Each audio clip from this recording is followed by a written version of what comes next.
In a progressively more secularized world, it sometimes seems that the only religious people out there are fanatics. And frankly, I'm fed up with them.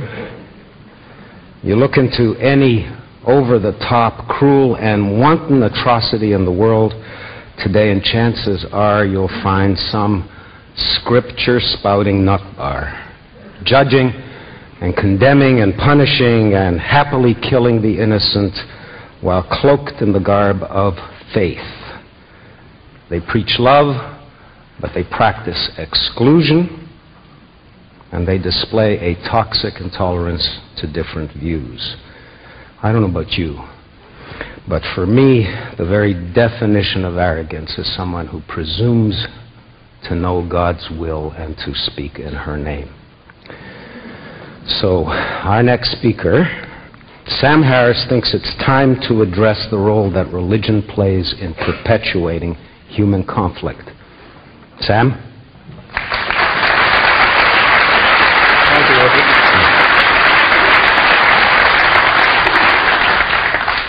So am I on? You can hear me?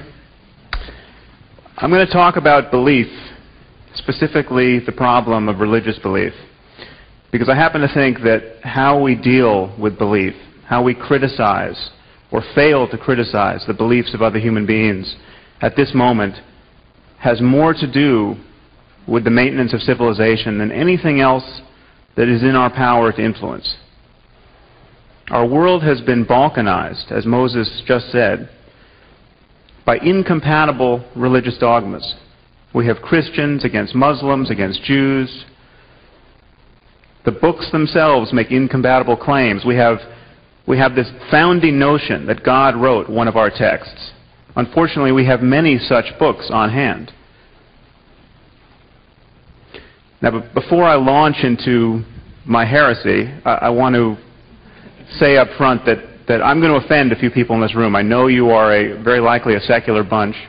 I come from a country to your south that is fast growing, as blinkered by religious lunacy as the wilds of Afghanistan. But still, I think some people in this room will be offended by what I say. I want to say up front that my intention really is not to offend anyone. I'm not being deliberately provocative. I'm simply worried. I'm going to worry out loud for the next 20 minutes because I see no reason for us to expect to survive our religious differences indefinitely. It seems to me transparently obvious that the marriage of 21st century technology, forget about nuclear weapons and biological weapons, even the computational technology we heard about this morning, the fact that a few short years from now, you'll be able to sit in a cave in Afghanistan and with your $1,000 laptop, you will essentially have a supercomputer that can kick off its genetic algorithms, its malicious code, to the rest of society. This alone makes this balkanization of our world, the separate moral identities, the fact that we're not identified just merely as being human beings, but we are Muslims and Jews. It makes it untenable. So, briefly, what is a belief? What does it mean to believe something to be true? Well, clearly, beliefs are representations of the world. But they're more than that. There's the difference between a belief and a hope, say. I mean, I can hope that I have won the lottery. That is a representation of the world. It's a representation of a possible state of the world.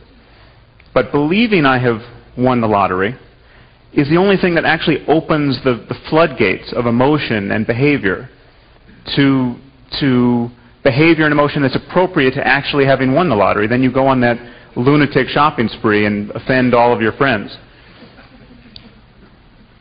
The difference that makes the difference is believing that your thought, your certain propositions held in mind, actually map onto reality.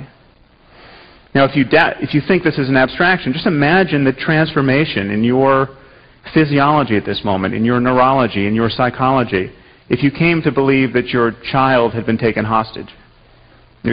First you have to have a child. That child has to be in some appropriately war-torn place. But given the requisite conditions, you get a phone call, mere language, a mere sentence spoken into your ear, should you grant it credence, would completely transform your life. All the panic that would precipitate out of that experience would be born of believing a certain representation of the world. So this is why beliefs really are machinery for guiding our behavior and emotion through time. It's not we don't yet understand this at the level of the brain. I'm trying to understand this through functional neuroimaging, but at the level of our conversation with ourselves, at the level of thought, it's pretty clear we're talking about linguistic representations of the world.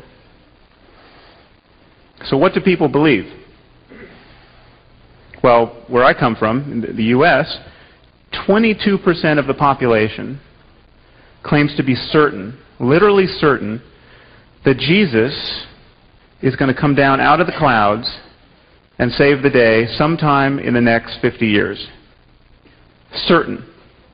Another 22% think he probably will come back in the next 50 years. This is 44% of the electorate. These people not only elect our congressmen and presidents, they get elected as congressmen and presidents. This should be terrifying to all of us. I mean, this belief obviously does not exist in isolation. It's not an accident that 44% of Americans also want creationism taught in the schools and evolution no longer taught. See, actually, 62% of Americans want creationism taught in the schools, but 44% want it taught exclusively. I mean, we're building a civilization of ignorance. 44% of Americans also believe that the creator of the universe literally promised the land of Israel to the Jews in his role as an omniscient real estate broker.